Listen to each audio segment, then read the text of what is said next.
మీరు ఎప్పుడైనా మీ బాధ్యతల వలన ఒత్తిడికి గురైతే, ఇవన్నీ ఎలా నిర్వహించగలమో అనుకున్నట్లయితే, ఈరోజు దేవుని వ్యాఖ్యానం ప్రత్యేకంగా మీకోసమే.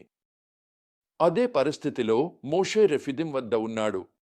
ఈరోజు మోషే నాయకత్వ ప్రయాణంలో ఒక కీలకమైన క్షణాన్ని మరియు నాయకత్వాన్ని విస్తరించడంలో అతను నేర్చుకున్న అమూల్యమైన పాఠాన్ని అన్వేషించబోతున్నా.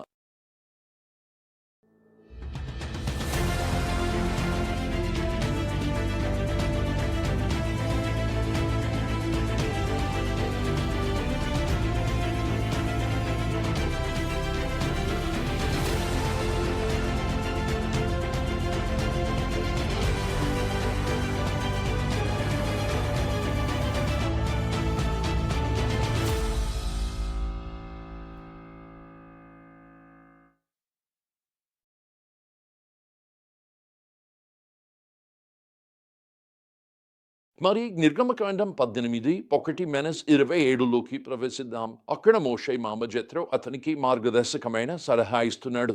ఈరోజు మనం అన్వేషిస్తున్న ప్రధాన సత్యం, సమర్థ నాయకత్వం అనేది పనిని చేయడమే కాకుండా ఇతరులను శక్తివంతం చేసి బాధ్యత పంచుకునేలా చేయడం.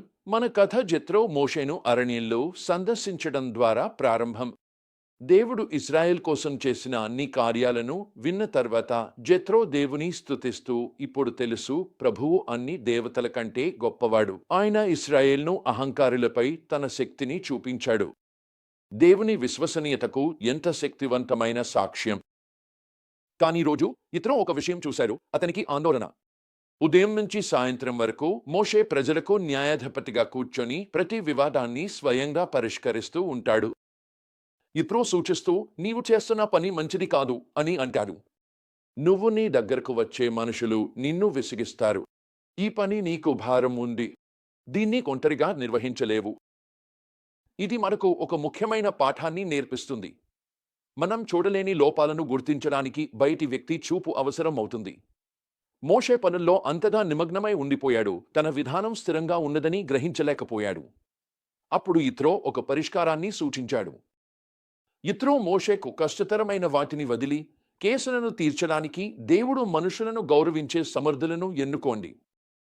ఈ సలహా పౌలు తిమోతికి చెప్పిన 2 తిమోతికి 2:2లోని బోధనతో సరిపోతుంది.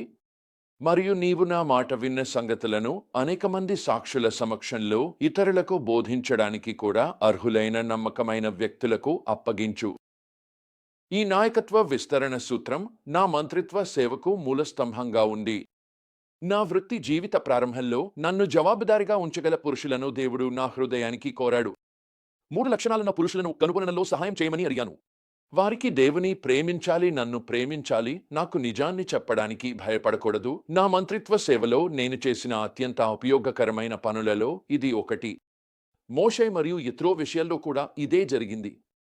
ఇత్రో ఈ 3 లక్షణాలను మోషేకు ప్రదర్శించాడు. కేవలం నా హృదయానికి బయటివారి మాట వినడం మాత్రమే నాకు సహాయపడలేదు. యెత్రో మోషేకు చెప్పిన సత్యాన్ని అన్వయించడంలో అసలు ప్రయోజనం ఉంది. మోషేకు ఇచ్చిన సలహాను, అలాగే పౌలు తిమోతికి ఇచ్చిన సలహాను నేను అనుసరించినప్పుడు నా మంత్రిత్వ సేవ ఫలితాలు అనేక రెట్లు పెరిగాయి. 40 ఏళ్ల సువార్త సేవ తర్వాత దేవుడు నన్ను ఇతరులను బోధించడానికి, శిక్షణ ఇవ్వడానికి నడిపించాడు. నన్ను పిలిచిన పనిని వారు కూడా చేయడానికి. సువార్త ప్రచారం పట్ల ఆసక్తి యువ నాయకులతో నేను సమావేశమవడం మొదలుపెట్టాను మరియు దేవుడు నాకు బోధించిన ప్రతిదాన్ని వారికి బోధించాను. బ్రెజిల్లో ఆ వ్యక్తుల్లో ఒకరు తరువాత బ్రెజిలియన్ బాప్టిస్ట్ కన్వెన్షన్ యొక్క నేషనల్ మిషన్ బోర్డుకు సువార్త ప్రచార డైరెక్టర్గా మారారు. భారతదేశంలో మరొకరు వాయువ్య ప్రముఖ పాస్టర్ మరియు సువార్తికుడు అయ్యారు. ఈ ఇద్దరు వ్యక్తులు సాధించినది నేను ఒంటరిగా చేయగలిగిన దానికంటే ఎంతో ఎక్కువ. అది గొప్ప ఆశీర్వాదాలలో ఒకటి. ఆ జీవితంలో వారు వేల మందికి సువార్తను చేరవేశారు. ఈ అనుభవం నాకు బలమైన పాఠాన్ని నేర్పింది. నాయకులుగా మన ప్రభావం మనం ఎంత పని చేస్తున్నామనే దానితో మనం ఎంతమందిని సిద్ధం చేసి శక్తివంతంగా మార్చి ఆ పనిని కొనసాగించేందుకు ప్రేరేపిస్తున్నామనే దానితో కొలుస్తారు. ఈ విషయంలో మనం ఏమి నేర్చుకోవచ్చు? మనం చూడలేని లోపాలను గుర్తించేందుకు బాహ్య దృక్కోణాలు అవసరం. 2 సమర్థవంతమైన నాయకత్వం బాధ్యతలను అప్పగించడం, అధికారాన్ని పంచడం.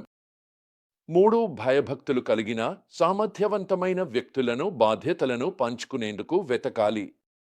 4 నాయకత్వ విస్తరణ మనం ఒంటరిగా చేయగలిగిన దానికంటే చాలా దూరం ప్రభావాన్ని చూపుతుంది. 5 మన మార్గాలను మార్చుకోవాల్సిన అవసరం వచ్చిన జాన సలహాలు వినడం ఎదుగుదలకు కీలకం. నేను మీకు ఒక ప్రశ్న వేస్తాను. మీ జీవితంలో లేదా మీ సేవలో మీరు అన్నీ స్వయంగా చేయడానికి ప్రయత్నిస్తున్నారా? మీ చుట్టూ ఉన్న భయభక్తి సామర్థ్యవంతమైన వ్యక్తులు ఎవరు? వారిని మీరు శక్తివంతంగా మార్చగలరా? మోషేకు ఈ నాయకత్వ నిర్మాణాన్ని ఏర్పాటు చేయడంలో మార్గనిర్దేశం చేసిన అదే దేవుడు ఈ రోజు మీతో ఉన్నాడని గుర్తుంచుకోండి. మీ భారాన్ని పంచుకునేందుకు ఇతరులను శిక్షణలో సహాయపడగలరు. అతను మీ పనిని సులభతరం చేయడంలో మాత్రమే ఆసక్తి చూపడం లేదు. ఆయన మీ ప్రభావాన్ని తన రాజ్యంలో విస్తరించాలనుకుంటున్నారు. కాబట్టి ఈ బాధ్యత పంపిణీ ప్రక్రియలో ఆయనను నమ్మాలని నిర్ణయించుకోండి. మీరు శిక్షణ శక్తివంతం చేసే వ్యక్తులను వెతకండి. మరియు దేవుడు ఎలా? మీరు ఇతరో తెలివైన సలహాను పాటించినప్పుడు మీ ప్రభావం మరియు ప్రభావాన్ని విస్తరిస్తుంది. ఎందుకంటే మనం నాయకత్వాన్ని విస్తరించినప్పుడు దేవుని రాజ్యంలో మన ప్రభావాన్ని కూడా విస్తరించగలుగుతాము.